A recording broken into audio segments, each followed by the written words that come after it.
কিছুক্ষণ পর ঈশান অন্য রোগীদের দেখছে। এমন সময় ইমন ঈশানকে এসে ডাক দিল। ঈশান বলল, কি হয়েছে ইমন? বলছিলাম একবার ইর্তিকে গিয়ে দেখে আয়, যদি কোনো। আচ্ছা। কিরে ইমন, কেমন দেখলি? আলহামদুলিল্লাহ। কিছুক্ষণ পর আবার, ঈশান আবার কি হলো? বলছি যে তুই বরং ইর্তির কাছে যা। এই, তুই কি পাগল টাগল হয়ে গেলে নাকি? একটু আগেই তো আমি ইর্তিকে দেখে আসলাম, ও ঠিক আছে। আর তাছাড়া আমাকে অন্য রোগীদেরও তো সময় দিতে হবে। ইর্তি আমার বোন বলে যে ওকে বেশি গুরুত্ব দিব আর অন্যদের দিব না, তেমন ডাক্তার কিন্তু আমি না। আরে তোর হয়ে আমি অন্য রোগীদের দেখছি, তুই বরং ইর্তির কাছেই থাক।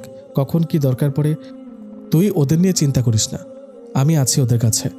ঈশান ইমনের এমন কথায় কিছুক্ষণ ইমনের দিকে অবাক চোখে তাকিয়ে থাকলো। তারপর কিছু একটা ভেবে হুহা করে হেসে উঠল। ঈশানকে এমন করে হাসতে দেখে ইমন হকচকিয়ে গেল। ঈশান বলল, ইমন তুই এখানে থাক, আমি কিছুক্ষণ পর আসছি। আচ্ছা যা। রাফার মা বলল, ছেলেটা কে ছিল রাফা? ঈশান ভাইয়ার বন্ধু। হো, রাফা একটা কথা বলবো, রাখবি মা? কি কথা মা? তোর কাছে আমি কোনোদিন কিছু চাইনি, আবার আমার কোনো কথা শুনতে তোকে বাধ্য করিনি। হ্যাঁ, তুই যখন ভুল পথে পা বাড়িয়েছিস তখন তা করতে নিষেধ করেছি, তবে আজকে আমার একটা কথা শুনে দেখ না মা, ইনশাআল্লাহ এতে তোর ভালো হবে। মা হিসেবে কি মেয়ের কাছে একটা চাওয়া আশা করা খুব অন্যায় হবে? এভাবে কেন বলছো মা? আমি জানি আমি কখনো কোনো কথা তোমার শুনিনি, তাই বলে এটা কখনো ভাবিনি তুমি আমার খারাপ চাইবে।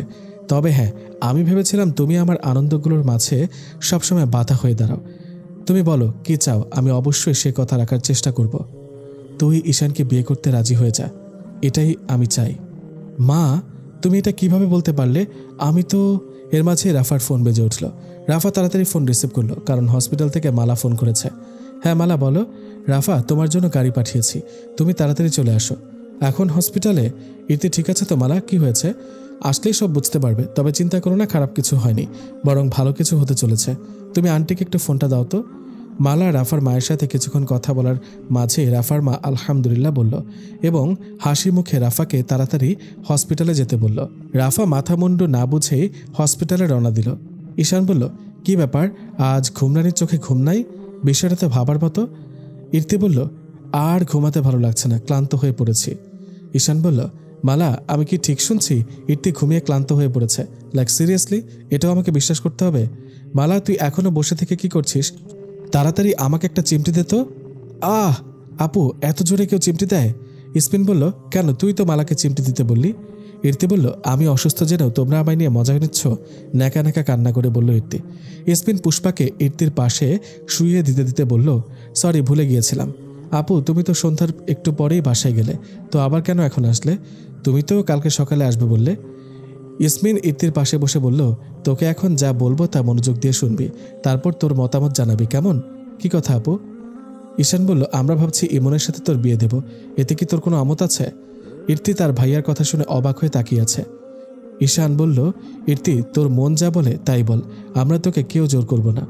ভাইয়া, তুমি, আপু, মা, বাবা, দাদি যা আমার জন্য ঠিক করবে আমি সেটাই হাসি মুখে মেনে নিব। কিন্তু কিন্তু কি? আমি তো এত তাড়াতাড়ি বিয়ে করতে চাই না, আমিও ভাইয়ার মতো ডাক্তার হতে চাই। সেটা তো বিয়ের পরেও পড়বি, আমার বিশ্বাস এই নিয়ে ইমন তোকে বাধা দিবে না কোনো। কিন্তু ভাইয়া। ইসমিন বলল, আর কোনো কিন্তু না শোনা, আজকে তোমাদের বিয়েটা হবে।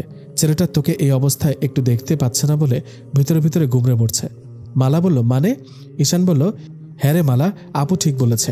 ইমন অনেক আগে থেকে ইর্তিকে ভালোবাসে, কিন্তু ভয়ে কখনো বলেনি। সে ভেবেছিল এই কথা আমি শুনলে তার সাথে বন্ধুত্ব রাখবো না, কারণ ওর ধারণা যার মা, বোন, দাদি নিয়ে একটা পরিবার থেকেও যে পরিবারহীন, এমন ছেলের সাথে আমরা ইর্তির বিয়ে দেব না। আর আজ ইর্তির এই অবস্থা দেখে সে এক প্রকার পাগলামি শুরু করে দিয়েছে। তার একবার খোঁজ নেওয়ার জন্য ব্যাকুল হয়ে পড়েছে, কিন্তু সে নিচে আসতে পারছে না, কারণ ইর্তির কেবিনে কোনো ছেলের প্রবেশ নিষেধ। ইর্তি আর মালার পর্দার জন্য এটা বলা হয়েছে, আর এজন্যই ইমন এখানে আসতে পারছে না, তাই বাইরে ছটফট করছে আর আমার মাথা নষ্ট করে ফেলছে। মালা বলল, তোমার মাথা নষ্ট কিভাবে করলো ভাইয়া? ঈশান ইমনের কিছুক্ষণ আগের কাহিনী সবাইকে বলল, আর এটা শুনে তো সবাই হাসতে হাসতে শেষ। তবে ইর্তি হাসেনি, তার চোখে মুখে লজ্জার ছাপ ফুটে উঠেছে। ইসমিন বলল, ইর্তি এখন তোর মতামত কি? ইর্তি কিছুক্ষণ চুপ থেকে বলল, কিন্তু আপু, বাবা, মা, দাদি। ঈশান বলল, সবার সাথে আমার এই বিষয় নিয়ে আগে কথা হয়েছিল, তারা চায় তোর আর ইমনের বিয়েটা হোক, তবে হসপিটালে আজ বিয়ে হবে সেটা তারা কেউ জানতো না। আমি ফোন করে তাদেরকে বলেছি, তারা রাজি হয়েছে, তবে তাদের একটা শর্ত আছে। কি শর্ত? ইর্তি সুস্থ হলে ওর গ্রামে গিয়ে আবার নতুন করে বিয়ে দেবে। এটা নিশ্চয়ই দাদির বুদ্ধি। সেটা আবার বলতে। মালা বলল, তাহলে ইর্তি তুই রাজি তো?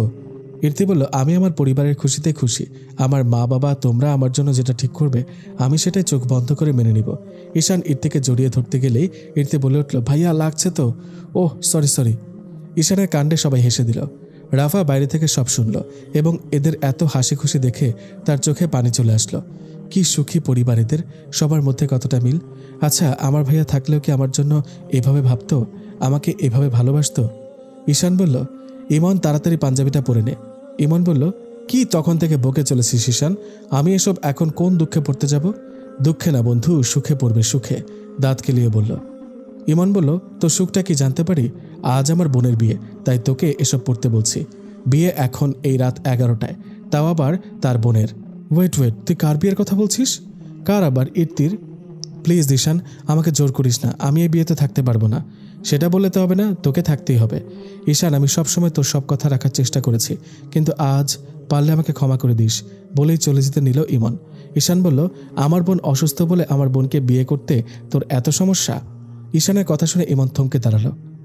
ঈশান বলল, আচ্ছা করিস না আমার বোনকে বিয়ে, আমিই বরং অন্যত্র পাত্র দেখি, বলেই চলে যেতে নিল ঈশান। ইমন বলল, ঈশান দাঁড়া, কি বলছিস এসব? আমি বিয়ে করব মানে? তোর কথা আমি কিছুই বুঝতে পারছি না। ঈশান মুচকে এসে ইমনের কাছে এগিয়ে গেল। তারপর বলল, কি ভেবেছিলি তুই আমার বোনকে ভালোবাসবি আর আমি জানতে পারবো না? আমাকে কি একবার বিষয়টা বলা যেত না? আমাকে এতদিন থেকে এই চিনলি? অভিমানী সুরে বলল ঈশান। ইমন বলল, তোকে এসব কে বলেছে? নিশ্চয়ই সাব্বির। সাব্বির বলল, নো, একদম আমার নাম নিবি না, আমি কিছুই বলিনি, বরং আমাকে ঈশান বলেছে। মানে? ঈশান বলল, সেদিন তোর ডায়েরিটা আমি পড়েছি। এত কথা বাদ দিয়ে এখন বল, আমার বোনকে কি বিয়ে করতে চাস নাকি? ইমন বলল, আমি কি কখনো তোর কথা অমান্য করেছি বল, যে আজ করব? একটু আগেই তো করছিলি। ওটা তো এমনি। ঈশান মুচকি এসে বলল, এবার যাওয়া যাক। সাব্বির বলল, চল। ইমন বলল, ঈশান আবার কি? ইমন ঈশানকে জড়িয়ে ধরে বলল, ধন্যবাদ দোস্ত। খালি হাতে ধন্যবাদ নিব না। তাহলে? কপাল কুঁচকে বলল ইমন। সময় হলে চেয়ে নিব। কিছুক্ষণ আগে ইমন আর ইর্তির বিয়ে হয়েছে। ঈশান ইমনকে বলেছে, এখন নিশ্চয়ই আমাকে বারবার ইর্তিকে দেখে যেতে হবে না, কারণ আমি আমার বোনের জন্য একজন ডাক্তার বুক করে রেখে গেলাম। ঈশানের কথায় ইমন বেশ লজ্জা পেয়েছিল। তার মাঝেই মালা বলেছিল, তো ভাইয়া, শেষমেশ দাদি আপনার প্রপোজ অ্যাকসেপ্ট করলো? মালার কথার মাথামুন্ডু কিছুই বুঝে ওঠেনি ইমন, কিন্তু ইর্তি বুঝতে পেরে বেশ লজ্জা পেয়েছিল। রাত 2টা। ইমন ইর্তি দুজনেই চুপ হয়ে বসে আছে, কারো মুখে কোনো কথা নেই। হঠাৎ ইমন বলে উঠল, ইর্তি, তুমি কি এই বিয়েতে খুশি তো? ইর্তি মাথা নেড়ে বলল, হ্যাঁ। ইমন এতে বেশ খুশি হলো। তবুও সে বলল, তুমি তো আজকে আমায় প্রথম দেখলে, হঠাৎ করে বিয়েটা হলো, তাই জানতে চাইলাম। ইর্তি বলল, আমার পরিবারের ওপর আমার পুরো বিশ্বাস আছে, তারা আমার জন্য নিশ্চয়ই ভালোটা ভাববে। তাছাড়া আপনার সাথে আমার বিয়ে হবে, এটা স্বয়ং আল্লাহ তাআলা ঠিক করে রেখেছিলেন বলেই হয়েছে, তাই এতে অখুশি হওয়ার কিছু নেই। আর আমি আপনাকে এর আগেও দেখেছি। ইমন বলল, তখন তো তুমি অনেক ছোট ছিলে। জি না, আপনি যেদিন বিদেশ থেকে ফিরছিলেন সেদিন দেখেছিলাম। ইমন ইর্তির দিকে ভ্রু কুঁচকে তাকালো। ইর্তি ইমনের তাকানোর মানে বুঝতে পেরে বলল, এভাবে তাকিয়ে লাভ নেই, কারণ আমি কিছুই বলবো না। ইর্তির এমন কথায় ঈশান বেশ লজ্জা পেয়ে চোখ সরিয়ে ফেলল। তারপর বলল, অনেক রাত হয়েছে, তুমি শুয়ে পড়ো। ইর্তি বলল, আর আপনি কোথায় ঘুমাবেন? আমার কথা ভাবতে হবে না, আজ চাইলেও আমার ঘুম হবে না, মনে মনে বলল ইমন। তুমি শুয়ে পড়ো বলেই ইর্তিকে ধরে শুয়ে দিল। ইর্তির শরীরটা ক্লান্ত থাকা কিছুক্ষণের মধ্যেই ঘুমিয়ে পড়ল। আর ইমন এক দৃষ্টিতে ইর্তির দিকে তাকিয়ে ভাবতে লাগলো, সত্যি মানুষের জীবনে মোড় কখন কিভাবে যে ঘুরে যায় সে বিষয়ে কারো জানা নেই। আমার এখনো বিশ্বাস হচ্ছে না আমি যাকে জীবনসঙ্গী হিসেবে চেয়েছি সেই আমার সামনে। যাকে এক পলক দেখার জন্য ছটফট করেছি সেই মানুষটিকে আজ 2 চোখ ভরে দেখছি। এই দেখায় কোনো লুকোচুরি নেই, এই দেখাটা আমার অধিকার। আজ যেন এক নতুন সুখের খোঁজ পেলাম। এমন ভাবনার মাঝে ইমনের চোখ দিয়ে 2 ফোঁটা পানি গড়িয়ে পড়ল। না, এটা কোনো দুঃখের পানি না, এটা সুখের পানি, প্রাপ্তির পানি। ইমন আর দেরি করল না, 2 রাকাত শুকরিয়ার নামাজ পড়ার জন্য উঠে দাঁড়ালো। এভাবে বেশ কিছুদিন কেটে গেছে। এখন ইর্তি পুরোপুরি সুস্থ। ইর্তি এখন ইমনের বাসাতেই থাকে।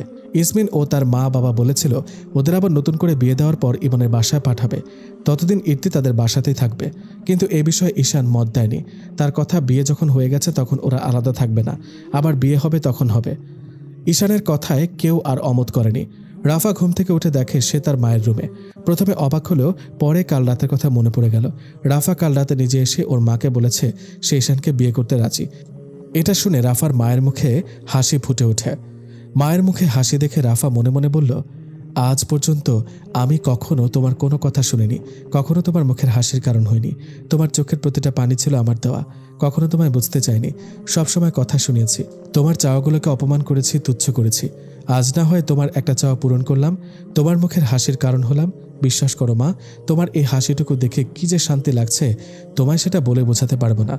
ইর্তি যদি তার পরিবারের কথায় সব হাসি মুখে মেনে নিতে পারে, আমিও পারবো। এজন্য হয়তো দাদি আমার উপর রাগ করবে, তবে আমি ঠিক বুঝিয়ে নিতে পারবো। রাফার মা বলল, কিরে, কি এত ভাবছিস? কিছু না মা। মা, আজকে আমি তোমার কাছেই ঘুমাই। মেয়ের কথা শুনে চোখে পানি চলে আসলো। তারপর মেয়েকে নিজের বুকে জড়িয়ে নিল। রাফা ঘুম থেকে উঠে তার মায়ের ঘরটা ভালোভাবে দেখতে লাগলো। রাফা তেমনভাবে কখনো তার মায়ের ঘরে আসেনি। রাফা তার মায়ের আলমারি খুলতেই একটা কিছু পড়ে গেল। রাফা সেটা হাতে নিয়ে দেখল ডায়েরি। যে ডায়েরিটা খুলতে যাবে তখনই তার মায়ের ডাক পড়ল। রাফা তার মায়ের ডাক শুনে পরে আসছি বলে আবার ডায়েরি নিয়ে নিজের রুমে চলে গেল। তারপর দরজা বন্ধ করে ডায়েরি পড়তে শুরু করলো। পৃষ্ঠা নম্বর 1। যার ওপর বেশি বিশ্বাস ও ভরসা রাখা যায় সেই সবার আগে বিশ্বাস ও ভরসা নষ্ট করে। কথাটা শুনলেও আজ নিজেই প্রমাণ দিয়ে আসলাম।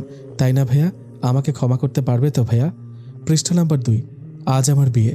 পৌঁছে গেছি আমি আমার নতুন সুখের খোঁজে। যে সুখটা আমি নিজে বেছে নিয়েছি, যে সুখে থাকার জন্য তোমাদের ছেড়ে চলে আসলাম।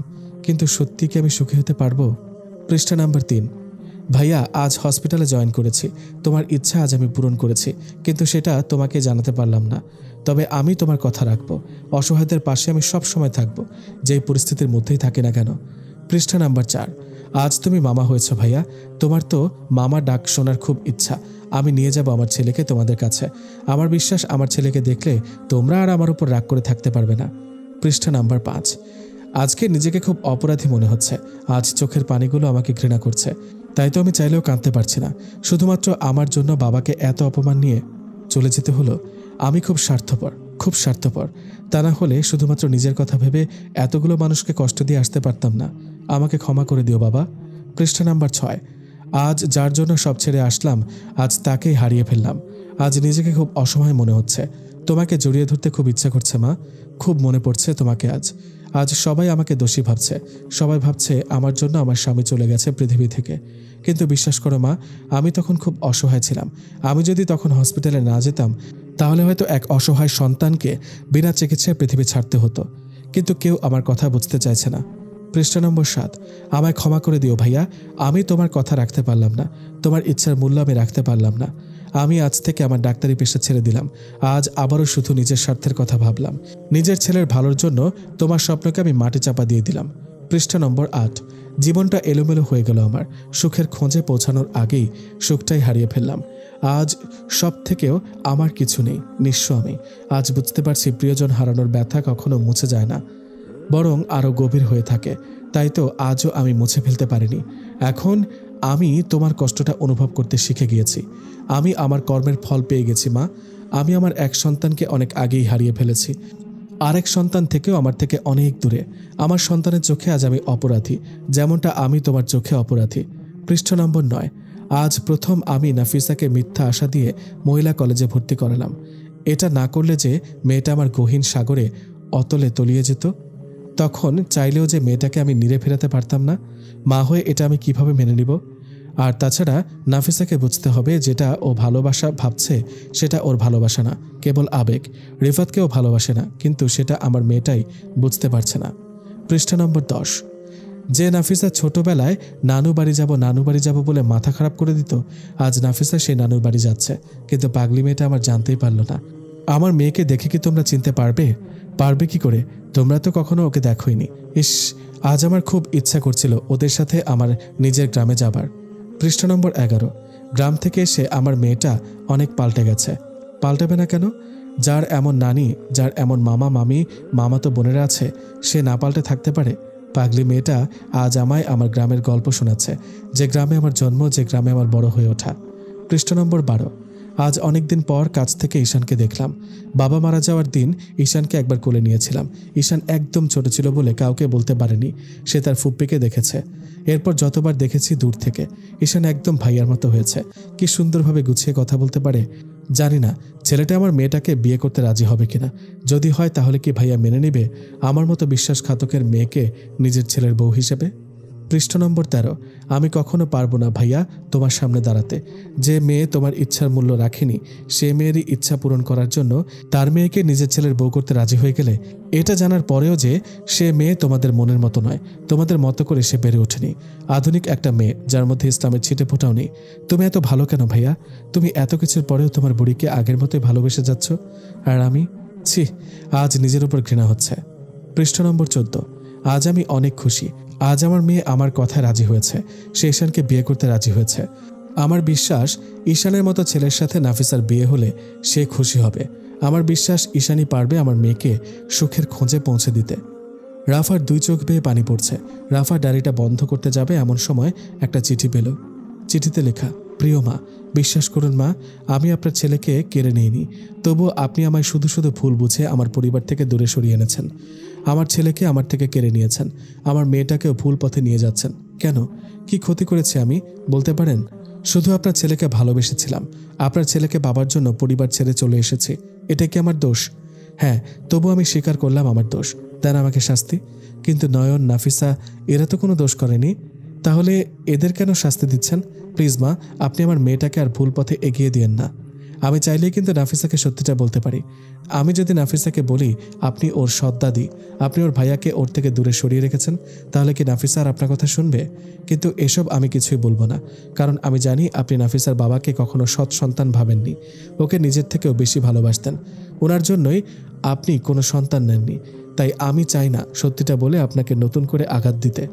আপনাকে নাফিসা ভুল বুঝুক সেটা চাই না, কারণ আমি এটাও জানি আপনি যাই করেন না কেন নাফিসাকে আপনিও অনেক ভালোবাসেন। ওর কিছু হলে আপনিও কষ্ট পাবেন, কিন্তু আমার উপর রাগ করে এসব করছেন কেন বুঝতে চাইছেন না? আমাকে শাস্তি দেওয়ার জন্য আপনি নাফিসার ক্ষতি করে ফেলছেন। মা, আমি যথেষ্ট শাস্তি পেয়েছি, বিশ্বাস করুন, তাই দয়া করে থামুন। আপনার কাছে আমার একটা অনুরোধ, ঈশানের সাথে নাফিসার বিয়েটা মেনে নিন। আমি আপনার অমতে নাফিসার বিয়ে দিতে চাই না। প্লিজ মা, রাজি হয়ে যান। আমি জানি মা, আপনি আমাকেও ভালোবাসেন, কিন্তু সেটা আপনার রাগের আড়ালে ঢাকা পড়ে গেছে। তাই আজ বউ হয়ে না, মেয়ে হয়ে আপনার কাছে চাইছি, আপনি এই বিয়েতে রাজি হয়ে যান। ইতি, আপনার বৌমা। এদিকে ইর্তি বলল, এগুলো সব আমার জন্য? ইমন বলল, তো আমার কি আরো বউ আছে নাকি যে তাদের জন্য কিনবো? জাযাকাল্লাহু খায়রান। আচ্ছা, এখান থেকে আমি কিছু গোলাপ মালাকে দিতে পারি? ওর না গোলাপ খুব পছন্দ, দিও। না থাক, দিব না। ওকে এই ফুলগুলো দিলেই আমাকে আবার খেপানো শুরু করবে। দরকার নেই ওকে ফুল দেওয়ার। ফুল দিলে খেপাবে কেন? কেন আবার? আপনি যেদিন এই ফুল দিয়ে দাদি ভেবে আমাকে প্রপোজ করেছিলেন, সেদিন থেকে গোলাপ দেখলেই ও হাসিতে ফেটে পড়ে। আনমনে কথাগুলো বলে দিল ইর্তি। মানে? ইর্তি ইমনকে এতক্ষণ কি বলল মনে পড়তেই জিভ কাটল। তারপর এই রে বলেই রান্নাঘরের দিকে দৌড় দিল। আর ইমন ইর্তি কি বলল এটা ভাবতেই ওর হসপিটালে মালার বলা কথাগুলো মনে পড়ল।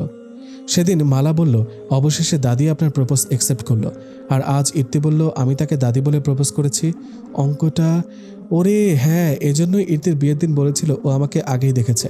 হায় রে, যাকে দেখার জন্য বিদেশ থেকে ছুটে আসলাম তাকেই প্রপোজ করে দিলাম, অথচ আমি বুঝতেই পারলাম না। শেষমেশ দাদি বলেই ইমন হাসতে লাগলো। ইমনের হাসির শব্দ পেয়ে ইর্তি ছুটে আসলো। ইর্তি বলল, আরে এভাবে পাগলের মতো হাসছেন কেন? আপনি ঠিক আছেন তো? ইমন বলল কোনো রকম হাসি থামিয়ে বলল, হ্যাঁ দাদি, আমি ঠিক আছি, একদম ঠিক, বলে আবারও হাসতে লাগলো। একদম দাদি বলবেন না বলে দিলাম। সেই প্রথম দিন থেকে দাদি দাদি বলে আমার কানের মাথা খেয়ে নিল। বলি, আমাকে দেখে কোন অ্যাঙ্গেলে দাদি মনে হচ্ছে শুনি? এখন মনে হচ্ছে না, যখন বলেছিলাম তখন মনে হচ্ছিল বলেই একটানে ইর্তিকে কাছে টেনে নিল। ইর্তি বলল, আরে আরে কি করছেন? ছাড়ুন ছাড়ুন আমাকে, না হলে কিন্তু। একদম চুপ। আমাকে এত পুরানোর কি দরকার ছিল? প্রথম দিনেই কেন বললে না তুমি আমার ইর্তি? বললে তো তোমাকে এক নজর দেখার জন্য আমাকে এত ছটফট করতে হতো না। ইর্তি ইমনের কথায় ইমনকে শক্ত করে জড়িয়ে ধরল। তারপর বলল, আমি কি তখন জানতাম যে আপনি আমার বর হবেন? পাগলি একটা। এদিকে মালা বলল, ওরে ইর্তি রে, তোর বিয়েতে যতটা হাসছিলাম তার চেয়ে এখন বেশি কাঁদতে হচ্ছে বোন রে। এই পথ যদি আরো ছোট হয় তবে কেমন হতো তুমি বলো তো? তুমি বলো, ইর্তি বলছে। মালা বলল, ইর্তি তুই কেমন দিলাম সেটা বল। জোস, আজ কলেজে যাব না, বাড়ির ভেতর চল। ওকে। এদিকে পুষ্পা বলল, খালামণি। ইর্তির কোলে উঠে বলল। ইর্তি বলল, আমার সোনা কেমন আছে? চুমু দিয়ে বলল। পুষ্পা বলল, অনেক ভালো। জানো খালামণি, আজকে নানি আসবে? জানি তো। ইর্তি, ইমন আসলো না? ইসমিন জিজ্ঞেস করলো। ইর্তি বলল, না আপু, আমাকে নামিয়ে হসপিটালে চলে গেছে, ভাইয়ার সাথে আসবে। ইমন বলল, হ্যালো কে? দাদি বলল, আমি তোমার দাদি বলছিলাম। ইমন বলল, দাদি, তুমি এতদিন ফোন দাওনি কেন? তোমার ফোন বন্ধ ছিল কেন? দাদি, তুমি কি আমার সাথে দেখা করবে না? কাল তোমার বোনের বিয়ে। সাথে সাথে ইমনের চোখে পানি চলে আসলো। কি হলো, কথা বলো না যে? দাদি প্লিজ বলো না ওরা কোথায় আছে, একবার আমার সাথে দেখা করো তুমি প্লিজ। আজ সন্ধ্যায় আমি নিজে তোমার সাথে দেখা করব, বলে ফোনটা কেটে দিল দাদি। হ্যালো দাদি, হ্যালো। ঈশান বলল, কি হয়েছে ইমন, তোকে এমন দেখাচ্ছে কেন? ইমন ঈশানকে সব খুলে বলল, তারপর জড়িয়ে ধরে কাঁদতে লাগলো। এদিকে রাফা বলল, দাদি আসবো? আরে দিদি ভাই। রাফা গিয়ে ওর দাদির কোলে মাথা রাখলো, তারপর বলল, দাদি তোমাকে একটা কথা বলবো, রাখবে? তোর ভাইয়া কোথায় আছে সেটা জানতে চাস তাই তো? রাফা মুচকি হেসে বলল, না। কেন জানতে চাস না? না, কারণ আমি জানি আমার ভাইয়াকে তুমি যেখানে রেখেছো ভালোই রেখেছো। তাহলে কি কথা বল, মাকে কি ক্ষমা করা যায় না? আমি জানি তুমি হয়তো বাবাকে হারিয়ে ফেলাটা মেনে নিতে পারোনি, তাই মায়ের উপর এখনও রেগে আছো, কিন্তু তুমি তো এটাও জানো মাও অনেক কিছু হারিয়েছে। দাদি বলল, দাদি বাবা তো বেঁচে নেই তাই তুমি এত কষ্ট পাচ্ছ, কিন্তু কখনো ভেবে দেখেছো মায়ের সবাই থাকার সত্ত্বেও আজ তার কাছে কেউ নেই? এটা মেনে নেওয়া কি খুব সহজ? মায়ের চিঠিটা তো তুমি পড়েছ, মা কিন্তু এত কিছুর পরেও তোমার উপর রেগে নেই। দাদি বলল, তুই রেগে নেই আমার উপর? সবচেয়ে বেশি ক্ষতি করেছি আমি তোকে জেনে শুনে অন্ধকারে ঠেলে দিয়েছি। তা দিয়েছ, কিন্তু এত কিছুর পরেও তোমার ভালোবাসাটা সত্যি ছিল, আর আমি জানি আমার যদি কোনো ক্ষতি হতো তাহলে সবচেয়ে বেশি কষ্ট তুমিই পেতে। কিন্তু আমি জানি আমার রাতে ফিরতে দেরি হলে মায়ের আড়ালে থেকে তুমি আমার খোঁজ নিতে। আসলে জানিস কি দিদি ভাই, অন্যায় তোর মা না, আমি করেছি। আসলে কি হয়েছে বলতো, তোর বাবাকে আমার ছোট বোনের মেয়ে খুব ভালোবাসতো, কিন্তু রবিন তোর বাবা তোর মাকে পছন্দ করত, আর এই কথাটা আমাকে তোর বাবা জানিয়েছিল। আমি মেনে নিতে চাইনি, এতে তোর বাবা ধীরে ধীরে অসুস্থ হতে শুরু করলো, আর তোর বাবার এই অবস্থা দেখে আমার সব রাগ পড়ে তোর মায়ের ওপর। আর তাই সেদিন তোর বাবার কাছ থেকে তোর মাকে ফোন দিই এবং বলি তোর বাবাকে বিয়ে করতে হলে ওকে ওর পরিবারের সাথে সম্পর্ক ছাড়তে হবে। তোর মা সেটাই মেনে নিয়েছিল সেদিন এবং চলে এসেছিল। আমি ভেবেছিলাম এই কথায় সে আসবে না, কিন্তু তোর মা আমাকে ভুল প্রমাণ করলো, তাই বাধ্য হয়ে আমি তাদের বিয়েটা দিই।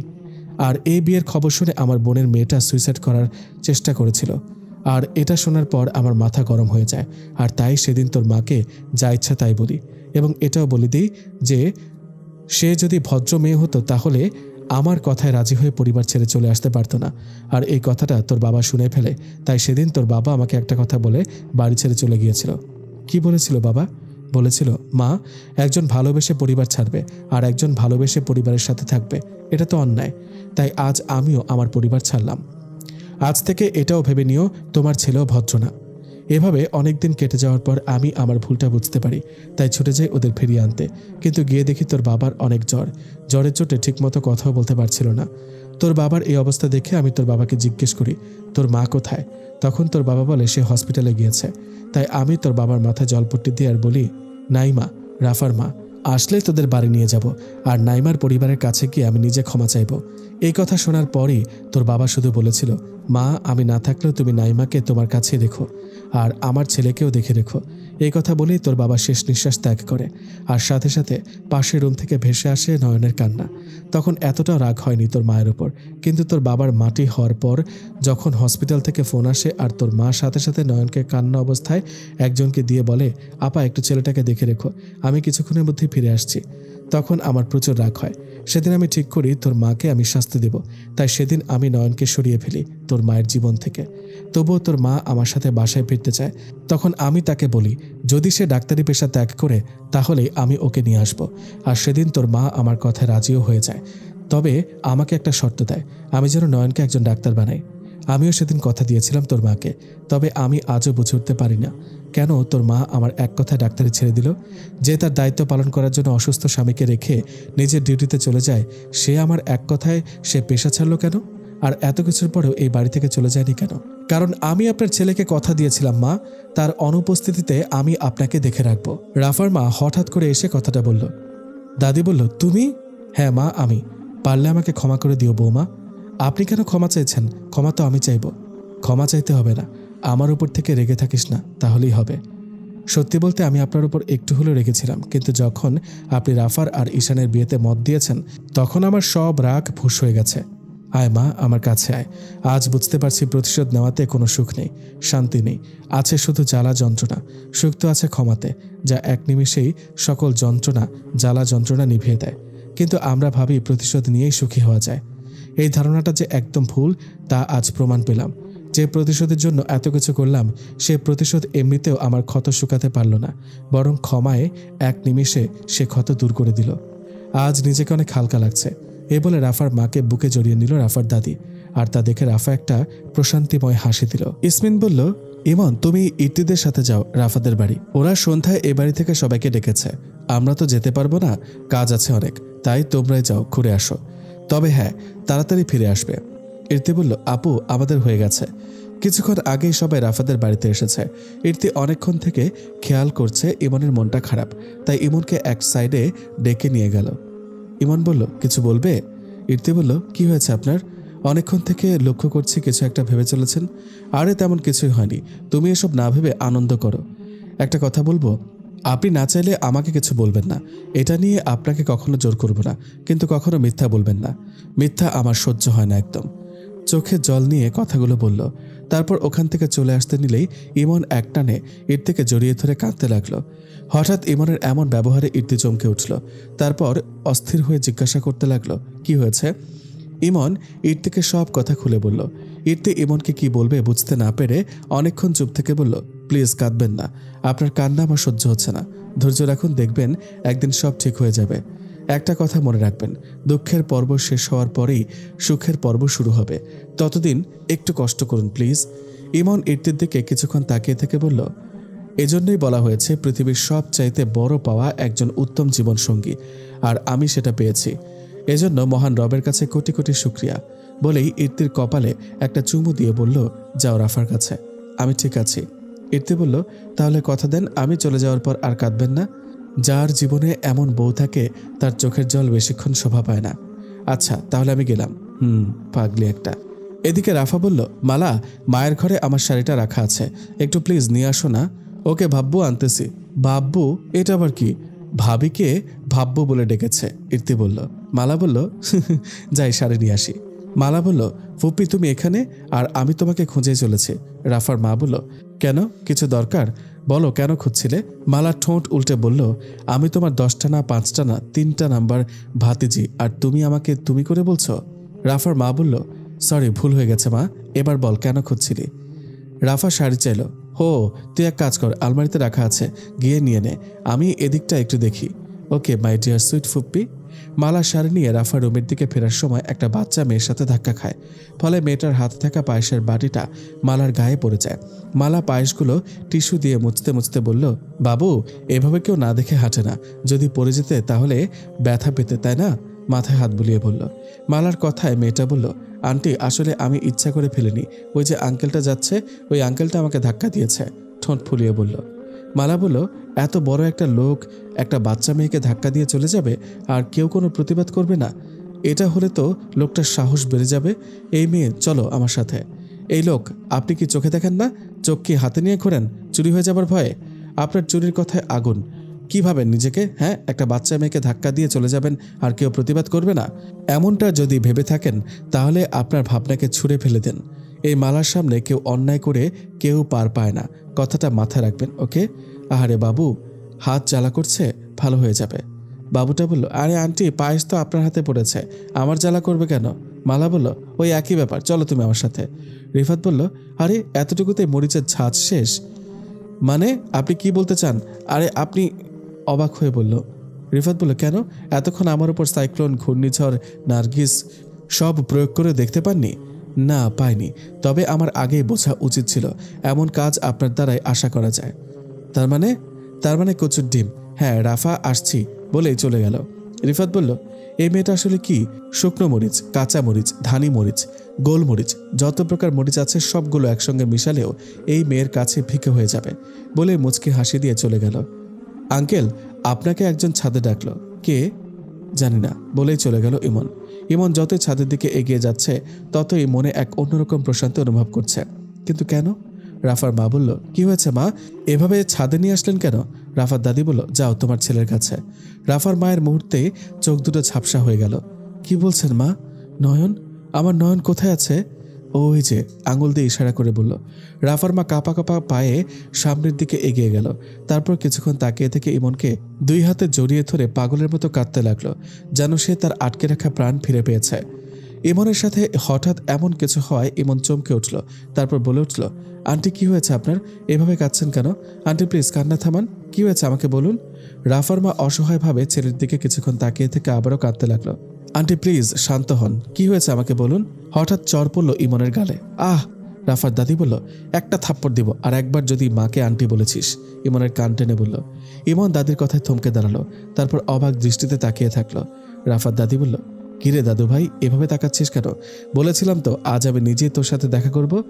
ইমনের আর বুঝতে বাকি রইল না তার সাথে কেন এসব হচ্ছে। চোখের পানি যেন আজ না চাইতেও বাইরে বেরিয়ে আসছে। ইমন কাঁপা কাঁপা হাতে তার মায়ের মুখ স্পর্শ করতে লাগলো। তারপর মা বলে ডাক দিল। রাফার মা এই ডাকটা শোনার জন্য চাতক পাখির মতো এতটা বছর অপেক্ষা করেছিল। আর এই ডাক শোনার সাথে সাথে তার হৃদয় প্রশান্তিতে ভরে উঠল। ঠিক কতক্ষণ মা ছেলে একে অপরকে জড়িয়ে কান্না করেছে জানে না। হঠাৎ দাদি বলে উঠল, দাদু ভাই দেখছি তার দাদিকে ভুলেই গেছে। অভিমানী সুরে বলল। ইমন তার মাকে ছেড়ে তার দাদির দিকে এগিয়ে গিয়ে বলল, এটা তোমার শাস্তি বুড়ি, আমার সাথে এতদিন লুকোচুরি করার জন্য। দাদি ইমনের মাথায় হাত দিয়ে বলল, আমাকে পারলে ক্ষমা করে দিস দাদু ভাই, আমি যে সবচেয়ে বেশি তোর সাথে অন্যায় করেছি। কিন্তু তুমিই তো একমাত্র ব্যক্তি যে আড়ালে থেকে সব সময় আমার খেয়াল রেখেছ। জানি না কেন তুমি আমাকে সবার থেকে আড়ালে রেখেছিলে, আর সেটা কোনোদিন জানতেও চাইব না। আমি যে আমার সুখের খোঁজে পৌঁছাতে পেরেছি এটাই অনেক। বলেই দাদির কপালে একটা চুমু খেলো। ইমন বলল, মা আমার একটা কাজ করে দিবে? কি কাজ বল বাবা। আমি এক্ষুনি করে দিচ্ছি। তোমরা নিচে গিয়ে কেউ রাফাকে এক্ষুনি কিছু বলবে না, সময় করে আমি তাকে বলে দিব সব। রাফার মা বলল, আচ্ছা, কিন্তু বাবা তাড়াতাড়ি বলে দিস, মেয়েটা তোকে বড্ড ভালোবাসে। কোনোদিন ভাইকে না দেখে, কোনোদিন পাশে না পেয়ে যে এতটা ভালোবাসা যায় তা হয়তো রাফাকে না দেখলে বোঝা যেত না। আমার রাফা যে তার ভাইকে অনেক বেশি মিস করে। ইমন বলল, আচ্ছা দাদি, তুমি না আমাকে বলেছিলে আমার বোনের নাম নাফিসা? আমি যদি রাফা নামটা জানতাম তাহলে হয়তো আগেই তোমাদের কাছে আসতে পারতাম। দাদি বলল, সেজন্যই তো বলিনি, কারণ আমি জানি তুই আমাদের পাগলের মতো খুঁজছিস, আর তোর সাথে রাফার চেহারার অনেক মিল। আর আমি জানতাম তুই যদি দেশে ফিরে কখনো রাফার সামনে পড়িস তাহলে তুই ওর ব্যাপারে সমস্ত খোঁজ নেওয়ার জন্য উঠে পড়ে লাগবি। তাই তোকে ওর নাফিসা নামটা বলেছে, কারণ এই নামে রাফাকে কেউ চেনে না। থামো বুড়ি, তোমার খবর আমি করব, আমাকে এতদিন কষ্ট দেওয়ার জন্য। রাফার মা বলল, হয়েছে, এবার নিচে চল, মেয়েটা আমার কি করছে দেখি। রাফাকে এখনও ইমন কিছুই বলেনি, শুধু দূর থেকে ছোট বোনটাকে প্রাণ ভরে দেখছে। রাফাকে নিয়ে কিছুক্ষণ আগে সবাই ঈশানদের বাড়িতে ফিরেছে। ঈশানের মাকে দেখে রাফা মামি বলে এগিয়ে গেলেই ঈশানের মা রাফার গায়ে হালকা বাড়ি দিয়ে বলে, কে তোর মামি? কিছুক্ষণ আগে আমার ছেলেকে বিয়ে করে এসে এখন মামি ডাকা হচ্ছে?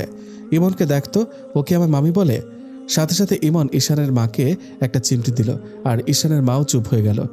ইমনের চিমটি দেওয়া দেখে ঈশান কানে কানে বলল, তোর শরম করে না শাশুড়িকে চিমটি দিতে? ইমনও ফিসফিস করে বলল, শোন ঈশান, এই যে আমার সামনের মানুষটাকে দেখছিস, একে না কখনো আমার শাশুড়ি মানি, না কখনো মামি। তার পরিচয় আমার কাছে একটাই, আমার মামুনি। ঈশান বলল, হয়েছে, তোকে আর লেকচার দেওয়া লাগবে না। এদিকে পুষ্পা বলল, মামি বলে রাফার কোলে উঠে বসলো। রাফা বলল, খালামণি থেকে তুমি আমায় মামি বানিয়ে দিলে, আমার তো খালামণি শুনতেই ভালো লাগে। পুষ্পা বলল, তুমি আসলে পাগল, আমি তো সবচেয়ে বেশি মামাকে ভালোবাসি, আর তুমি এখন আমার মামার বউ, তার মানে তোমাকেও এখন থেকে আমি আমার মামার মতোই ভালোবাসি। আর তুমি এখন বেশি ভালোবাসা রেখে কম মানে খালামণিদের মতো ভালোবাসা নিতে চাও? ওকে, তাই হবে। রাফা বলল, না না বাবা, আমি পাগল হতে চাই না, আমি পুষ্পার বেশি ভালোবাসাটাই চাই। পুষ্পা আমাকে মামি বলেই ডাকবে, মুচকে এসে বলল রাফা। ইরতিয়ার মালা বলল, পুষ্পার বাচ্চু, আজ থেকে দেখি তোর জন্য চকলেট কে নিয়ে আসে, মামাকে বেশি ভালোবাসা হচ্ছে তাই না? এই রে, এরা তো শুনে ফেলেছে, এখন আমার চকলেট, ঠোঁট ফুলিয়ে বলল পুষ্পা।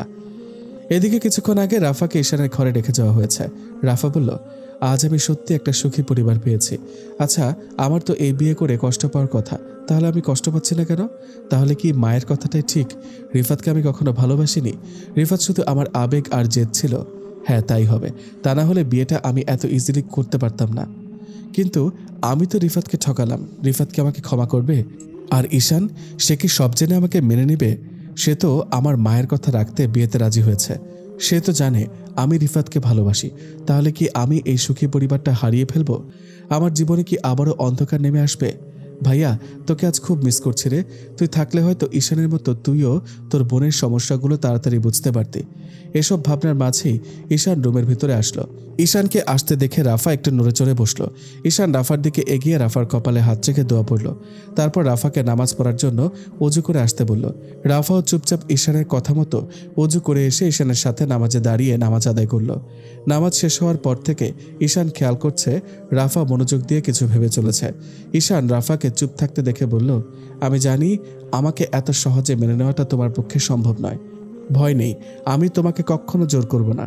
তোমার যত সময় লাগে তুমি নিতে পারো, আমি অপেক্ষা করব। রাফা বলল, লও ঠেলা। ইনি তো ভেবেছে আমি তাকে মেনে নিব না, আর আমি কিনা শুধু শুধু এতক্ষণ অযথা চিন্তা করে আমার চিন্তাগুলোকে অপাত্রে ফেলেছিলাম। রাফা, তুই কি বোকা? মনে মনে বলছে। ঈশান বলল, কি হলো, এখন আমাকে বিশ্বাস করতে পারছো না? এমা, এই লোককে কিনা আমি বুদ্ধিমান ভেবেছিলাম, ইনি তো একটা আস্ত গাথারাম। আমি যদি এনাকে মেনে না নিতাম তাহলে কি এতক্ষণ চুপচাপ থাকতাম নাকি? এতক্ষণ তো সিনেমার মতো বলতাম, মানি না আমি আপনাকে স্বামী হিসেবে, আমি বিয়েটা বাধ্য হয়ে করেছি, আমি অন্য কাউকে ভালোবাসি, তাই খবরদার আমাকে ভুলেও ছোঁয়ার চেষ্টা করবেন না বলে একটা চাদর আর বালিশ নিয়ে নিচে শুয়ে পড়তাম। ঈশান বলল, রাফা? মৃদু আওয়াজে বলল, হ্যাঁ। বললাম তো আমাকে ভয় পাওয়ার কারণ নেই, আমি তোমাকে। আপনি ভূত নাকি যে আপনাকে ভয় পাবো? তখন থেকে একই কথা বলে চলেছেন, ভয় পাবে না, ভয় পাবে না। আজীব, আমাকে কি ছোট বাচ্চা মনে হয় আপনার? রাফার কথা শুনে ঈশানের চোখ তো রসগোল্লা হয়ে গেছে। এই মেয়ে বলে কি? কি হলো, তাকিয়ে আছেন কেন? বাসর ঘরে বর যে বউয়ের জন্য উপহার এনে বউকে দেয় সেটা কি আপনার জানা নেই? যদি থাকে তাহলে আমার উপহার কই? ঈশান তো অবাকের অষ্টম সীমায়। এই মেয়ে বলে কি, আমি তো কোনো উপহার আনিনি। আমি তো ভেবেছি আমাকে এত তাড়াতাড়ি মেনে নেওয়াটা তার পক্ষে কঠিন হবে, আর তাই কিছু আনিনি। কিছু আনলে যদি আবার তখন উল্টাপাল্টা কিছু ভেবে বসে, তাই ভেবেই কিছুই আনিনি। কিন্তু এখন আমি এই মেয়েকে কি বলবো? রাফা বলল, কি হলো, এতক্ষণ আমি চুপ কেন এটা জানার জন্য তো মাথা খেয়ে নিচ্ছিলেন, আর এখন নিজে চুপ হয়ে গেলেন। আসলে আমি কিছু নিয়ে আসিনি, তুমি কি চাও বলো, আমি তাই তোমাকে দেওয়ার চেষ্টা করবো ইনশাল্লাহ। সত্যি? সত্যি। আমাকে সুখ দিতে হবে মানে? আসলে কি জানেন, আমার সব থেকেও যেন মনে হয় কিছুই নেই। আমি ছোট থেকে যা চেয়েছি তাই পেয়েছি, তবুও আমি সুখী হতে পারিনি। একটু সুখের খোঁজে এখানে ওখানে দৌড়িয়ে বেরিয়েছি, কখনো পার্টি, কখনো ক্লাব, কখনো বন্ধু বান্ধবদের সাথে ঘোরা, আড্ডা দেওয়া, টাকা খরচ করা, সব করেছি, কিন্তু সুখ পাইনি, পেয়েছি ক্লান্তি। আর যখন মায়ের বুকে নিজের জন্য একটু সুখ খুঁজে পেলাম, ঠিক তখনই আমাকে আপনার হাত ধরে চলে আসতে হলো। এজন্যই বলে সময় থাকতে সময়ের গুরুত্ব দিতে হয়, না হলে পরবর্তী সময়গুলো বিষাক্ত হয়ে ওঠে। আর সেটা আমি এখন খুব করে বুঝতে পারছি। কথাগুলো বলতে চোখে জল গড়িয়ে পড়ল রাফার। ঈশান পরম যত্নে সে চোখের জল মুছিয়ে দিল এবং ইশারায় কাঁদতে নিষেধ করল। রাফা কিছুক্ষণ এক দৃষ্টিতে ঈশানের দিকে তাকিয়ে থাকলো, তারপর বলল, আমি শুধু চাই আপনি আমাকে সুখের খোঁজে পৌঁছাতে সাহায্য করুন। ঈশান মুচকি হেসে বলল, ইনশাআল্লাহ। তারপর রাফাকে রেখে কোথাও একটা গেল। কিছুক্ষণ পর রাফার হাতে কিছু একটা দিয়ে বলল, এগুলোর মাঝেই তোমার প্রকৃত সুখ রয়েছে, শুধু তোমাকে সেটা খুঁজে নেওয়ার চেষ্টা করতে হবে। আর যেদিন তুমি তোমার চেষ্টায় সফল হতে পারবে, সেদিন দেখবে সুখ তোমাকে খুঁজতে হবে না, সুখ নিজেই তোমার কাছে এসে ধরা দিবে। রাফা ঈশানের দেওয়া কোরআন, জায়নামাজ আর বোরকার দিকে ছলছল চোখে তাকিয়ে আছে। ঈশান বলল, কি হলো, কিছু তো বলো। ঈশানের দিকে তাকিয়ে বলল, আমি পারবো তো আমার প্রকৃত সুখকে খুঁজে নিতে? ঈশান মুচকি এসে বলল, ইনশাল্লাহ, এবার চলো। রাফা ঈশানের কথায় অবাক হয়ে বলল, কোথায়? কেন, তুমি না বললে বাসরাতে বরেরা বউকে উপহার দেয়? ওটা তো আমি এমনি মজা করে বলেছি, আর তাছাড়া আপনি তো বলেছেন আপনি কিছু নিয়ে আসেননি। তাহলে? নিয়ে আসেনি বলেছি, কিন্তু আমার বউয়ের জন্য কোনো উপহার রাখিনি সেটা তো একবারও বলিনি। তাই চুপচাপ আমার সাথে চলো। ঈশান রাফাকে নিয়ে ছাদে গেল। রাফা বলল, আমাকে এত রাতে ছাদে কেন নিয়ে আসলেন? রাফা, সামনে দেখো তোমার উপহার দাঁড়িয়ে আছে। রাফা অবাক হয়ে সামনের দিকে তাকালো, তারপর বলল, কই? সামনে তো মনে হচ্ছে ইমন ভাইয়া দাঁড়িয়ে আছে। তোমার ভাইয়া দাঁড়িয়ে আছে, তোমার ভাইয়া, তোমার নয়ন ভাইয়া, যাকে তুমি প্রতিনিয়ত মিস করো। কি বলছেন কি আপনি? নয়ন ভাইয়া এখানে কিভাবে সম্ভব? ভাইয়া তো, আপনি সত্যি বলেছেন, ইমন ভাইয়াই আমার নিজের ভাইয়া। ইমনই তোমার ভাইয়া, যাকে তোমরা হারিয়ে ফেলেছিলে। রাফা ধীরে ধীরে সামনের দিকে এগিয়ে গেল, তারপর কাঁপা কাঁপা কণ্ঠে ডাক দিল, ভাইয়া। ইমন যেন এতক্ষণ এই ডাকের জন্য অপেক্ষা করছিল। রাফার ডাকে ইমন পেছনে ফিরে তাকালো, তারপর বলল, কিরে, আমাকে দেখে খুশি হসনি? এমন প্যাপে করে কাঁদছিস কেন? রাফা কিছু না বলে ইমনকে মারতে শুরু করলো। তারপর বলল, তুমি খুব পচা ভাইয়া। পচা না হলে শুধু শুধু এতদিন আমাদেরকে কষ্ট দিতে পারতে না, আমাদের থেকে দূরে থাকতে না। যখন দেখলে আমি তোমাদের থেকে দূরে চলে এসেছি তখন ফিরে আসলে। তুই দূরে কেন যেতে চাবি? বারে, আমার বুঝি বিয়ে হয়ে যায়নি? বিয়ের পর তো মেয়েরা বাপের বাড়ি থেকে দূরে চলে আসে। ইমন ঈশান দুজনই রাফার এমন কথায় হেসে দিল। ইমন রাফাকে জড়িয়ে ধরে বলল, আমার বোনটাকে আর দূরে থাকতে দিলে তো? এমনিতেই অনেকটা সময় পার হয়ে গেছে। আমাদের ভাই বোনের তো কোনো সুখের গল্প এখনো তৈরি হয়নি। যতটুকু হয়েছে সবই দুঃখময়। আমাদেরও তো ভাই বোনের আনন্দদায়ক কিছু স্মৃতি তৈরি করতে হবে, তাই না? কিন্তু যদি উনি আমাকে তোমাদের কাছে যেতে না দেয় তখন? ঈশানকে দেখিয়ে বলল। ইমন মুচকি এসে বলল, যদি যেতে নাই দেয় তাহলে আমিও ওর বোনকে ওদের কাছে যেতে দিব না। রাফা ইমনের কথায় হেসে দিল। ঈশান বলল, এই এর মধ্যে আবার তোরা আমার বোনটাকে কেন টানছিস? ইর্তি বলল, আরে ভাইয়া টানতে দাও না। ইর্তির কথায় সবাই ইর্তির দিকে তাকালো।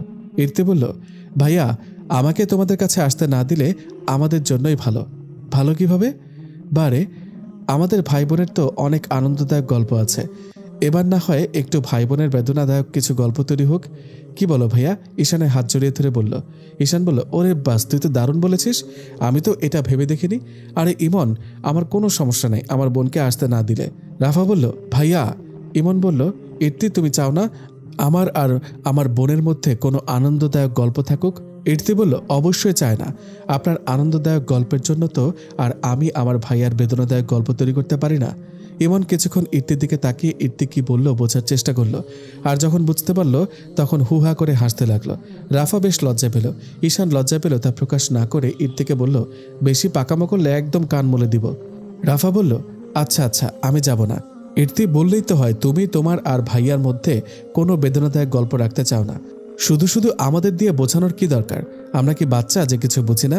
ইমন রাফাকে চোখ দেখাতে রাফা চুপ হয়ে গেল। তারপর মুচকে এসে বলল, আমাদেরও অনেক আনন্দের মুহূর্ত আছে, তাই না ভাইয়া? আমি স্বপ্নে কত ভাইয়াকে মেরেছি, ভাইয়ার ভাগের খাবার নিয়ে পালিয়েছি, মাকে দিয়ে ভাইয়াকে বকা খাইয়েছি। ইমন বলল, তুই ঠিক বলেছিস। আমিও তোকে স্বপ্নে অনেক শাসন করেছি, তোকে বুড়ি বলে ডেকেছি, তোকে ঘুরতে নিয়ে গেছি, তোকে নিজ হাতে খাইয়ে দিয়েছি। ইর্তি বলল, হয়েছে, আর বোনকে খাওয়াতে হবে না আপনার। বাকিটা না হয় কাল খাইয়ে দিয়েন। এখন নিচে চলুন। সেই কখন থেকে আপনি আমার ভাইয়া ভাবির মাঝে এক বস্তা বিরক্তির দোকান হয়ে বসে আছেন। আমি আর সেটা হতে দিব না। চলেন, বলেই হাত ধরে টানতে লাগলো। ইমন বলল, আর তোমার ভাই যে সেই কখন আসবে বলে আমাকে ছাদে দাঁড় করিয়ে মশার ডিনার বানিয়ে তারপর এলো, তার বেলায় ঠিক করেছে, আপনাকে মশার ডিনার বানিয়েছে। ইর্তি আর ইমনের কাণ্ডে ঈশান রাফা না হেসে পারল না। কি রাফা ম্যাডাম, উপহার পছন্দ হয়েছে তো? ঈশান বলল। রাফা কিছু না বলে ঈশানকে জড়িয়ে ধরল। তারপর বলল, খুব পছন্দ হয়েছে। ঈশানও মুচকে এসে রাফাকে জড়িয়ে ধরল। আপনার কথা তো সত্যি মিলে গেল। আমার মনে হচ্ছিল রাফা এত সহজে হয়তো ঈশানকে মেনে নিতে পারবে না, তাই তো আমি কালকে রাফাকে সবটা বলিনি। আমি চেয়েছিলাম ঈশানের মাধ্যমে রাফা আমার কাছে আসুক, তাহলে হয়তো এই আনন্দটাই ওর আর ঈশানের সম্পর্কটা সহজ হতে সাহায্য করবে। ইর্তি বলল, এখন বোন আর বোনের বরকে আড়াল থেকে না দেখে নিচে চলুন। 2 দিন পর ঈশান টেবিলে বসে বই নিয়ে ঘাটাঘাটি করছে, আর রাফা বিছানায় আধশোয়া হয়ে একটা ইসলামিক বই পড়ছে। হঠাৎ রাফার ফোনটা বেজে উঠল। রাফা ফোনের ওপর ভেসে ওঠা রিফাতের নাম দেখে চমকে উঠল। এত রাতে রিফাত আমায় কেন ফোন করলো? রাফা তাড়াতাড়ি ফোনটা কেটে দিল, কারণ সে চায় না ঈশান তাকে ভুল বুঝুক। আর রাফা এটাও জানে একজন পরপুরুষের সাথে কথা বলাটা ঈশান কখনোই মেনে নেবে না। আর রাফা চায় না ঈশানের অবাধ্য হতে, তাই ফোন কেটে দেওয়াটাই ওর কাছে ঠিক মনে হলো। কিছুক্ষণ পর রাফার ফোনে একটা মেসেজ এলো, রাফা প্লিজ ফোনটা ধরো, এই মুহূর্তে তোমাকে আমার সবচেয়ে বেশি প্রয়োজন। এমনিতে অনেকটা দেরি করে ফেলেছি, আর দেরি করতে চাই না, প্লিজ আমার সাথে একবার কথা বলো। এখন না বলতে পারলেও সকালে প্লিজ একবার ফোন দিও, রিফাত। মেসেজটা পড়ে রাফা ঈশানের দিকে তাকালো। ঈশান রাফার দিকে তাকিয়েছিল। এটা দেখে রাফা ভয় কাঁপতে শুরু করলো। অলরেডি রাফার শরীর ঘেমে একাকার হয়ে গেছে। রাফাকে এমন করতে দেখে ঈশান রাফার কাছে এগিয়ে গেল। রাফাকে বারবার ফোনের দিকে তাকাতে দেখে ঈশান রাফার হাত থেকে ফোনটা নিল। রাফা খুব করে চেয়েছিল ঈশানের হাতে ফোনটা দিবে না, কিন্তু রাফা এতটাই ভয় পেয়ে গেছে যে ঈশান হাত বাড়াতেই রাফার হাত থেকে ফোনটা নিজে নিজেই ঈশানের হাতে পড়ে গেছে। ঈশান ফোনের মেসেজটা পড়ে রাফার দিকে তাকাতে রাফার কলিজা শুকিয়ে গেল। বিশ্বাস করুন, আমার সাথে রিফাতের কোনো যোগাযোগ নেই। রিফাত কেন আমাকে এসব বলল তাও জানি না। ও তো আমাকে কখনো এভাবে কথা বলতে চায়নি আমার সাথে। হঠাৎ কি হলো? সত্যি আমি কিছুই বুঝতে পারছি না। আমার সাথে ওর কি কথা আছে আমি কিছুই জানি না। প্লিজ আমাকে ভুল বুঝবেন না। বিশ্বাস করুন, ওর কথা আমি একটুও ভাবি না। আমি তো মনে হয় আপনাকে ভালোবেসে। না না, মানে আমি সত্যি কিছু জানি না। রাফার চোখ বন্ধ করে এক নিঃশ্বাসে কথাগুলো বলে শেষ করলো ঈশানকে। হঠাৎ কারো হুহা হাসির শব্দে রাফা মিটমিট করে চোখ খুলে তাকালো। তাকিয়ে দেখলো ঈশান হাসতে হাসতে লুটোপুটি খাচ্ছে। ঈশানকে এভাবে হাসতে দেখে রাফা কি বলবে কিছুই বুঝতে না পেরে বলল, আচ্ছা আপনি কি আমার উপর রেগে হাসছেন? মানে বলতে চাইছি, আপনার রাগ উঠলে কি আপনি এভাবে হাসেন? রাফার এমন বোকা বোকা কথা শুনে ঈশানের হাসি বন্ধ হয়ে গেল। তারপর বলল, রাফা, সিরিয়াস মানুষ রাগলে হাসে না, মানে আপনি হাসছেন তো তাই ভাবলাম, এই আর কি। এই সামান্য বিষয় নিয়ে তুমি যেভাবে কাঁপাকাঁপি শুরু করে দিয়েছিলে, আমার জায়গায় যে কেউ থাকলে এভাবেই হাসতো। ও তার মানে আপনি আমায় ভুল বুঝেননি, তাই তো? ঈশান রাফার দুই গালে হাত দিয়ে বলল, ভুল বোঝার কোনো প্রশ্নই আসে না। রাফা ঈশানের কথায় অনেক খুশি হলো। ঈশান বলল, রাফা তুমি রিফাতকে ফোন দাও, ও কি বলতে চায় শোনো। এতদিন ও তোমাকে অনেক সাহায্য করেছে, তাই ও কি বলতে চায়, তোমাকে ওর কেন দরকার, এটা একবার শোনা দরকার। তবে এ কথায় যেন শেষ কথা হয়।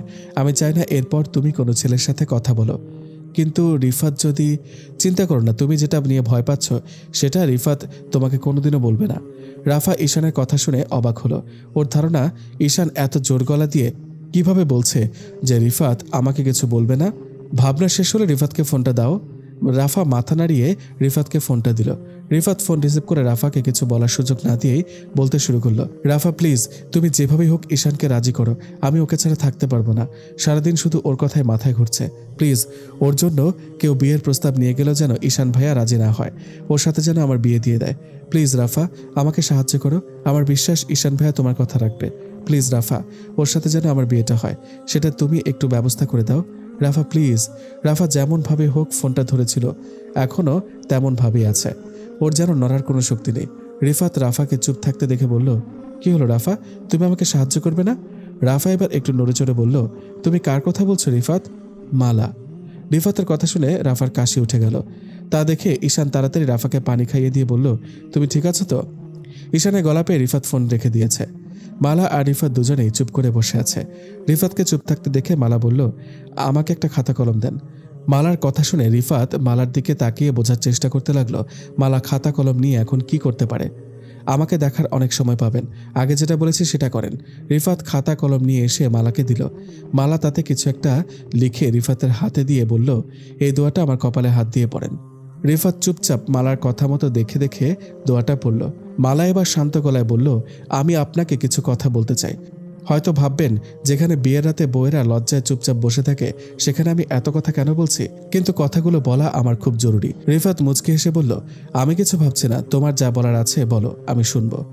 মালা বলল, দেখুন, আমি জীবনসঙ্গী হিসেবে এমন একজনকে চেয়েছিলাম যার মাধ্যমে আমি সহজে আমার জান্নাতের রাস্তায় এগিয়ে যেতে পারবো, যে আমাকে সব সময় আমার রবের কথা মনে রাখতে সাহায্য করবে, যার প্রতিটা পদক্ষেপ হবে ইহকাল পরকালের কথা চিন্তা ভাবনা করে, যে শুধু তার রবের ভালোবাসার জন্য আমাকে ভালোবাসবে, যার দিকে তাকিয়ে আমি দেখতে পাবো আমার নবীর সুন্নাত, যার প্রতিটা কাজে থাকবে সততা, যার প্রতিটা মুখের কথা হবে সত্য, যে চরমভাবে ঘৃণা করবে মিথ্যাকে, আর যার যাত্রা হবে আমাকে নিয়ে এক ও একমাত্র পরকালের সুখের খোঁজে পৌঁছানোর সন্ধানে। মালার কথা শুনে রিফাতের মনটা খারাপ হয়ে গেল। আর সেই সেখান থেকে চলে যেতে নিলেই মালা বলে উঠল, আমার কথা এখনো শেষ হয়নি। রিফাত আবারও মালার দিকে ফিরে তাকালো। আর এই সব স্বপ্ন দেখেছে আমি আমার জীবন সঙ্গীকে নিয়ে। আমি চাই আমার স্বপ্নটা পূরণ করতে। আপনি কি পারবেন না আমার স্বপ্নটা পূরণ করতে? রিফাত বলল, মালা, আই এম সরি, আমার জন্য তোমার স্বপ্নটা এলোমেলো হয়ে গেল। তুমি কি চাও বলো, তুমি যা চাইবে তাই হবে, বলে একটা দীর্ঘশ্বাস ফেলল রিফাত। আমি চাই আপনাকে নিয়ে জান্নাতে যেতে। মালার কথা শুনে রিফাতের মুখে হাসি ফুটে উঠল। পরক্ষণে হাসিটাকে সরিয়ে বলে উঠল, আমি কিভাবে, আমি কি পারবো? মালা মুখটাকে গম্ভীর করে বলল, কেন পারবেন না? আপনি কি চান না রবের সাথে সাক্ষাৎ করতে? রিফাত কিছুক্ষণ চুপ থেকে বলল, মুখে হাসি ফুটিয়ে, অবশ্যই চাই। তাহলে পারবেন না কেন বললেন? রিফাত মালাকে আলতো করে জড়িয়ে ধরে বলল, তুমি পাশে থাকলে আমি অবশ্যই পারবো, শুধু একটু তোমার সাহায্য দরকার। আল্লাহর কাছে সাহায্য চান, তিনি আপনার পথটা সহজ করে দিবে। আরেকটা কথা। রিফাত মালাকে ছেড়ে বলল, কি? আর কখনো যেন দাড়ি কাটা না হয়, আর এটা যেন সব সময় এমন থাকে। প্যান্টের নিচটা ভাঁজ করে উঁচু করে দিয়ে বলল। রিফাত মুচকি এসে বলল, জো হুকুম ঝাঁসি রানী, এবার চলুন নামাজটা পড়ে নি। মালা রিফাতের দিকে তাকাতে রিফাত বলে উঠল, এতটুকু জানি ম্যাডাম। রিফাতের কথায় মালা হেসে ফেলল। রবের নির্দেশ অমান্য করে কখনো সুখের খোঁজ পাওয়া যায় না। সুখ তো থাকে আমার রবের ইবাদতের মাঝে, কিন্তু আফসোস আমরা সেটা থেকে নিজেকে দূরে সরিয়ে রাখি। আসলে আমরা জানি না প্রকৃত সুখ কি। আমাদের কাছে সুখ মানে ভোগ, বিলাসিতা, টাকা পয়সা, বাড়ি গাড়ি, ব্যাংক ব্যালেন্স, দাপট, ক্ষমতা, অহংকার। আর যার জন্য আমরা আমাদের জীবন যৌবন শেষ করে দিচ্ছি। এসবের পেছনে ছুটে চলার আমাদের সুখ। অন্যেরা আমায় ভয় করবে, এতে আমাদের সুখ। অন্যের জিনিস ছিনিয়ে নিয়ে নিজের ক্ষমতার তারিফ করার মাঝে আমাদের সুখ। হাজার হাজার টাকা বন্ধু বান্ধবের পেছনে খরচ করার মাঝে আমাদের সুখ। অসহায় মানুষের বুকে লাথি মারার মাঝে আমরা সুখ খুঁজে চলি, যা আমাদের সুখ না, যাকে বলে জুলুম, মোহ, অহংকার। এগুলোর মধ্যে দিয়ে কখনো সুখের খোঁজে পৌঁছানো যায় না। সুখের খোঁজে পৌঁছাতে হলে আমাদের জীবনকে সাজাতে হবে ইসলামের আলো দিয়ে, আমার নবীর সুন্নাত দিয়ে, যা আমাদের মনকে প্রশান্তি দিয়ে থাকে। প্রকৃত সুখের খোঁজে পৌঁছানোর জন্য কখনো অন্যের চোখে পানি ঝরাতে হয় না, ফোটাতে হয় তাদের মুখে হাসি। অন্যের ভয় পাওয়ার মাঝে কখনো সুখ থাকে না, সুখ থাকে অন্যের ভালোবাসায়। প্রকৃত সুখ কখনো কাউকে অহংকারী করে তোলে না, তাকে নমনীয় করে তোলে। আর যেদিন আমরা এই বিষয়গুলো মন থেকে উপলব্ধি করতে পারবো, সেদিন হয়ে উঠবো আমরা সুখী। আলহামদুলিল্লাহ, আজ আমার সন্তানেরা তাদের সুখ কোথায় সেটা বুঝতে পেরেছে, দুনিয়ার মোহ থেকে বেরিয়ে আসতে পেরেছে। এজন্য মহান রবের কাছে লক্ষ কোটি শুকরিয়া। আমি দোয়া করি তারা যেন তাদের সুখের খোঁজে পৌঁছাতে পারে, তাদের কর্ম যেন ইহকাল পরকালের কল্যাণ বয়ে আনে, তারা যেন ইহকাল পরকালে সুখী হতে পারে। এমন ভাবনার মাঝে রাফার মায়ের ফোনটা বেজে উঠল। ফোনে ভেসে ওঠা রাফার নাম দেখে নাইমা, রাফার মা, মুচকি হেসে ফোনটা রিসিভ করতে ওপাশ থেকে রাফা বলে উঠল, তোমরা কখন আসবে? ট্রেন কি মিস করতে চাও? কোথায় এতদিন পর নিজের গ্রামে যাবে বলে সবার আগে তৈরি হয়ে বসে থাকবে তা না, আমায় ফোন দিয়ে তাড়া দিতে হচ্ছে। রাফার মা বলল, আমি তো রেডি, তোর ভাইয়া আর ভাবির জন্য ওয়েট করছি। তোরা কি বাসা থেকে বেরিয়ে গিয়েছিস? না, এখনো বের হয়নি, তবে হব। আমি তো ভেবেছি তোরা সুন্দরপুর গ্রামে পৌঁছে গিয়েছিস। তাড়াতাড়ি এসো, তা না হলে কিন্তু নানি মামার মান ভাঙাতে তোমাকে সাহায্য করবো না, বলে দিলাম। তোকে সাহায্য করতে হবে না, আমি নিজেই আমার মা ভাইয়ার মান ভাঙাতে পারবো। রিফাত বলল, তাড়াতাড়ি কথা শেষ করবে, তা না হলে দেখবে তোমাদের দুজনের ঝগড়া চোটে ট্রেন আগেই পালিয়েছে। মালা বলল, হ্যাঁ আপনাকে বলেছে। কি রে ইর্তি, তোদের আর আসতে কতক্ষণ লাগবে? তখন থেকে বলে চলেছিস আরেকটু। বলি, তুই কি আবার ঘুমিয়ে পড়লি নাকি? ইর্তি বলল, কান থেকে ফোনটা সরিয়ে সামনে তাকা আর নিজ চোখে দেখে নে আমি ঘুমিয়েছি কিনা। ঈশান বলল, বলা যায় ঘুম পাগলির কথা। ইর্তি বলল, ভাইয়া। রাফার মা বলল, কিরে রাফা, এভাবে বারবার মাথা নাড়াচ্ছিস কেন? আসলে আম্মু, কোনোদিন তো মুখ বেঁধে বের হয়নি, তাই খালি মনে হচ্ছে কথা বললেই বুঝি নিকাবটা খুলে যাবে। অসহায়ভাবে কথাটা বলল রাফা। ইমন বলল, হারে পাগলি, ওটা খুলবে না, শুধু শুধু ভয় পেতে হবে না তোর। পুষ্পা বলল, তোমাদের সবার কথা শেষ হলে এবার যাওয়া যাক, না হলে ট্রেন তো আমাদের রেখে পালিয়ে যাবে। ইসমিন পুষ্পার দিকে তাকাতেই পুষ্পা বলল, এই যে নতুন নানি, রাফার মাকে উদ্দেশ্য করে, তুমি আমাকে কোলে নাও। রাফার মা মুচকে এসে পুষ্পাকে কোলে নিয়ে তার পুরনো স্মৃতির পাতায় ফিরে গেল।